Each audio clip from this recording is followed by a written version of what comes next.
Est-ce que ce marché va rester toujours porteur? Alors, tous les marchés finissent par atteindre leurs limites. Une des particularités du Mexique, c'est qu'on a ici d'abord un très très gros volant d'activité touristique et notamment de clientèle nord-américaine qui vient et qui a tendance à venir de plus en plus, puisque les Canadiens, depuis l'élection du président Trump aux États-Unis, ils boudent la Floride, notamment. Et alors là, qui était l'Eldorado absolu pour les Canadiens. Et alors là, vous avez une énorme masse de Canadiens qui se disent, bah non, la Floride a voté pour Trump, donc nous, on ne va plus en Floride. Bon. Mais surtout, ce qui nous permet d'être très, très positif, ce sont deux facteurs principaux. Le facteur principal, c'est l'émergence depuis à peu près une vingtaine d'années maintenant d'une véritable classe moyenne mexicaine qui n'existait pas. Aujourd'hui, vous avez vraiment une classe moyenne mexicaine qui s'est développée, qui est en capacité d'acheter des résidences aux normes américaines, parce que leurs revenus le leur permettent.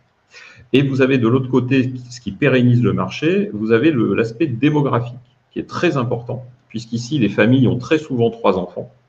Et ces 3 enfants, dans 15-20 ans, vont chercher de l'immobilier aussi.